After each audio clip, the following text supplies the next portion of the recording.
നമ്മുടെ മുഖ്യമന്ത്രി മുല്ലപ്പെരിയാറിനെ കുറിച്ച് പറഞ്ഞ വാക്കുകളാണ് ഇപ്പോൾ ഏറ്റവും കൂടുതൽ വൈറലായിക്കൊണ്ടിരിക്കുന്നത്.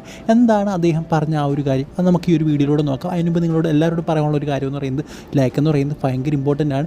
200 നമ്മൾ ലൈക്കിൻ ടാർഗറ്റ്. ഉറപ്പായിട്ട് നിങ്ങൾ അതിലേക്ക് എത്തിക്കാനായിട്ട് ശ്രമിക്കും. നമുക്കറിയാം, വയനാട് ലാൻഡ് സ്ലൈഡിന് ശേഷം ഏറ്റവും കൂടുതൽ ചർച്ചയാകുന്നത് മുല്ലപ്പെരിയാർ തന്നെയാണ്. മുല്ലപ്പെരിയാർ എപ്പോൾ വേണമെങ്കിലും പൊട്ടാം എന്ന് പറഞ്ഞുകൊണ്ട് ആളുകളെ പേടിപ്പിച്ചുകൊണ്ടിരിക്കുകയാണ് സോഷ്യൽ മീഡിയ. ഇങ്ങനെ എന്തായാലും അതിന് സാധ്യതയുണ്ട്. ഇതിലിപ്പോൾ മുഖ്യമന്ത്രി അതുമായിട്ട് ബന്ധപ്പെട്ട ഒരു കാര്യമാണ് പറഞ്ഞിരിക്കുന്നത്. അതായത് ഈ ഒരു സമയത്ത് നിങ്ങൾ ആരും തന്നെ പേടിക്കേണ്ട ആവശ്യമില്ല എന്നാണ് മുഖ്യമന്ത്രി പറയുന്നത്. ഇപ്പോൾ എന്താ പറയുക, മുല്ലപ്പെരിയാർ ഡാമിന് സുരക്ഷാ പ്രശ്നങ്ങളൊന്നും തന്നെ ഇല്ലെന്ന് അദ്ദേഹം എടുത്തു പറയുന്നുണ്ട്.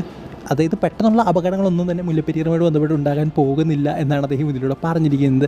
എന്തായാലും ഡീകമ്മീഷൻ ചെയ്യണം എന്ന ആ ഒരു നിലപാടിലൂടെ, അതായത് കോടതിയിലേക്ക് പോയിക്കുന്ന ആ ഒരു നിലപാടിലൂടെ ഒരു മാറ്റവുമില്ലെന്ന് നമ്മുടെ മുഖ്യമന്ത്രി പറഞ്ഞിട്ടുണ്ട്. പിന്നെ നമ്മുടെ എംപിമാരായ ഡീൻ കുര്യാസും ബീരാനും ഒക്കെ ഇതുമായിട്ട് ബന്ധപ്പെട്ട കാര്യങ്ങൾ പാർലമെൻറ്റിൽ അവതരിപ്പിച്ചിട്ടുണ്ട്. അതുകൊണ്ട് തന്നെ എത്രയും പെട്ടെന്ന് മുല്ലപ്പെരിയാറുമായിട്ട് ബന്ധപ്പെട്ടൊരു തീരുമാനം ഉണ്ടാകുമെന്ന് തന്നെ വിചാരിക്കാം. പിന്നെ ഇപ്പോൾ നമ്മുടെ മുഖ്യമന്ത്രി പറയുന്നത് ആശങ്കപ്പെടേണ്ട ഒരാവശ്യവുമില്ല എന്ന് തന്നെയാണ്.